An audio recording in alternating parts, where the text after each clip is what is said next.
नमस्कार, मी पूजा राठोड. जयाद्री महाराष्ट्र न्यूज चॅनलमध्ये आपलं स्वागत आहे. पाहाव्यात आजच्या काही ठळक घडामोडी. महाराष्ट्राच्या कृष्णाकाठी लघु कुंभमेळाव्यात साधू संतांची मांदियाळी, भव्य शोभायात्रा आणि महाआरती ठरली आकर्षणाचा विषय. दक्षिण काशी वाईनगरीत कृष्णामाईच्या साक्षीनं भक्ती, आध्यात्मिक आणि सांस्कृतिक संगम, हजारो भाविकांची उपस्थिती. धार्मिक, आध्यात्मिक, सामाजिक आणि सांस्कृतिक परंपरेची ओळख जपणाऱ्या दक्षिण काशी म्हणून प्रसिद्ध असलेल्या ऐतिहासिक वाईनगरीत यंदा पहिल्यांदाच कृष्णा नदीच्या विस्तीर्ण तीरावर आयोजित करण्यात आलेल्या लघु कुंभमेळाव्याचा शुभारंभ अत्यंत भक्तिमय वातावरणात पार पडला. तर शोभायात्रा आणि शाही स्नान यामुळे सांगता समारंभ हा आनंद आणि चैतन्यमय वातावरणात सुरू झाला. तर प्रारंभ ग्रामविकास मंत्री जयकुमार गोरे यांच्या शुभहस्ते तसेच विविध साधू संतांच्या उपस्थितीत पवित्र सोहळ्यात प्रारंभ झाला. लघु कुंभमेळाव्यानिमित्त वाईनगरीत दिवसभर धार्मिक उत्सवाचे वातावरण पाहायला मिळाले. अगदी दिवसभर सगळीकडे साधू आणि भगवा रंग यामुळे वाईला एक वेगळं स्वरूप लाभले होते. नगराध्यक्ष अनिल सावंत आणि आयोजकांच्या हस्ते कृष्णामाईची आराधना करण्यात आली. यावेळी वाईकर नागरिकांनी मोठ्या संख्येने उपस्थिती दर्शवली. भक्तिमय वातावरणात त्यांनी हा प्रसंग अनुभवला. अशा धार्मिक आणि सांस्कृतिक उपक्रमांमुळे समाजात एकात्मता वाढते आणि हिंदुत्ववादी विचारांना बळ मिळते. या पवित्र कुंभमेळ्याच्या ऊर्जेमुळे वाई तालुका सुजलम सुफलम झाल्याशिवाय राहणार नाही. या सोहळ्यास गुजरातहून आलेले योगेंद्रगिरी महाराज आणि जिल्हा परिषद अध्यक्षा अरुणादेवी पिसाळ, उपनगराध्यक्षा घनश्याम चक्के, विरोधी पक्षनेते विजय ढेकणे, प्रदेश उपाध्यक्ष सचिन गाडगे, मंदिर महासंघ तालुका अध्यक्ष श्रीधर भाडळकर, कृष्णा नदी सेवा समितीचे सदस्य काशीनाथ शिलार, ॲडव्होकेट दीप्ती पिसाळ, जितेंद्र पिसाळ, सचिन सावंत, निलेश मोरे यांच्यासह नगरसेवक, नगरसेविका, पदाधिकारी, स्वयंसेवक आणि हजारो स्थानिक भाविक उपस्थित होते. सायंकाळी 7च्या सुमारास झालेल्या कृष्णामाईची भव्य महाआरती हा कुंभमेळ्याचा मुख्य आकर्षण बिंदू ठरला.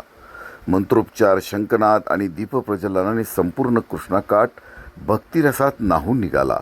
तर विविध साधूंचे विविध रूपे नदीच्या दोन्ही तीरावर भाविकांना पाहायला मिळाली.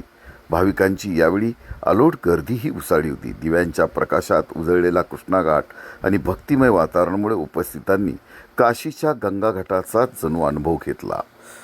महाआरतीनंतर देशभरातून आलेल्या महंत, साधू संत आणि नागा संन्याशांच्या दर्शनासाठी भाविकांनी मोठी गर्दी केली होती. अनेकांनी मनोभावी दर्शन घेत आशीर्वादही प्राप्त केला. अगदी सांगता समारंभांच्या भव्य शोभा यात्रेत घोड्यावर, रथातून सर्वत्र साधूंचे दर्शन घडू लागले. यामुळे वाई नव्हे तर साधू नगरी, आध्यात्मिक नगरी असं चित्र पाहायला मिळालं.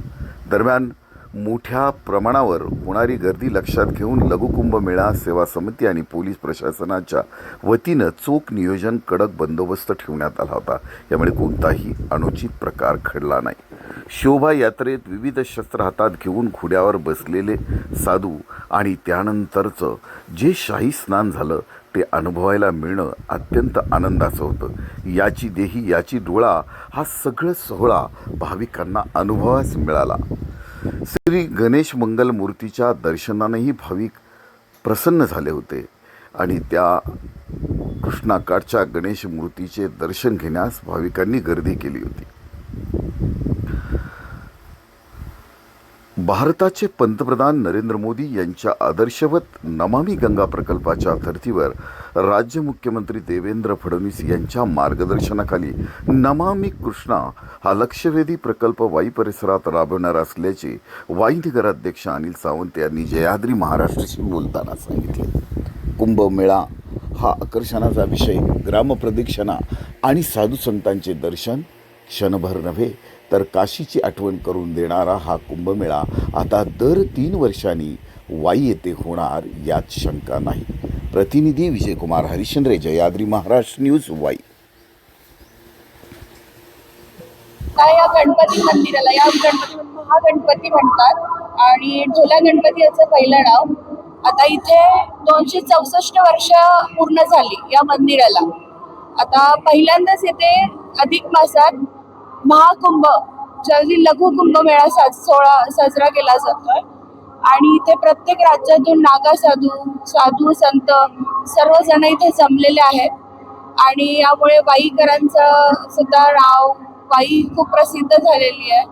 आणि तसेच काशी विश्वेश्वर सुद्धा इथे मंदिर आहे शंकराचं, ते सुद्धा आता 300 वर्ष त्याला पूर्ण होतील आणि गणपतीचं मंदिरला 264 वर्ष पूर्ण झाली. बोले हमारे लिए जो है यहाँ बहुत अच्छा लगा है आकर, क्योंकि पहले जो आए थे तो यहाँ जो है कृष्ण तट पर जो है सही व्यवस्था नहीं थी, खंड वृष्टि भी होना चाहती थी। इसके बाद आए जो बड़े गणेश के दर्शन किए, मार्जन देखा उनका, तो अभ्यास और अनुभव बहुत बड़ा था यहाँ का। वो अनुभव के कारण में यहाँ की खंड वृष्टि भी थी इस तट पर, जो तट पर आके देखकर सत समाज ने जहाँ से सत का आयोजन चला रहा है आपका, तो हमारे श्री महंतों ने सबने मांग किया, प्रशासन ने हमारे लिए योगदान किया और मदद की, और बहुत अच्छा हमारे लिए आया। साधु संतों का सब सेवा सम्मान भी अच्छा दिया। प्रयाग और इलाहाबाद और उज्जैन, ये 4 जगह में से इस कुंभ आज महाराष्ट्र का प्रथम। मैं कल भी बोला था कि महाराष्ट्र इतिहास लिखता है, यहाँ छत्रपति शिवाजी महाराज की भूमि है और समर्थ रामदास स्वामी का उनका आशीर्वाद है। इसी प्रकार यहाँ दही में कई ऋषियों ने तपस्या किए, उन तपस्या का फल स्वरूप में आज महाराष्ट्र को कुंभ मेला मिला है, लघु कुंभ मेला। और सभी संतों को यहाँ आमंत्रित करने वाले आप सभी मीडियाओं का साथ सहकार मिलकर यह संकट घर घर तक पहुँचाइए और सभी को देशवासियों को मंगल से कामना करते हुए हर हर महादेव।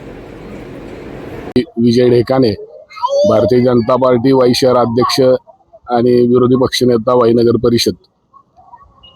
हा जो ऐतिहासिक कुंभमेळा वाई शहरामध्ये सुरू आहे, त्याचं थोडक्यात पार्श्वभूमी अशी की कुंभ खरं तर या देशामध्ये 4 ठिकाणीच घेतला जातो, की पुराणामध्ये जी काय आख्यायिका आहे की ज्यामध्ये सांगितलं जातं की समुद्र मंथनातून निघालेल्या अमृत कलशातून जे 4 थेंब भारतामध्ये ज्या ठिकाणी पडले त्याच ठिकाणी फक्त कुंभमेळा आयोजित केला जातो।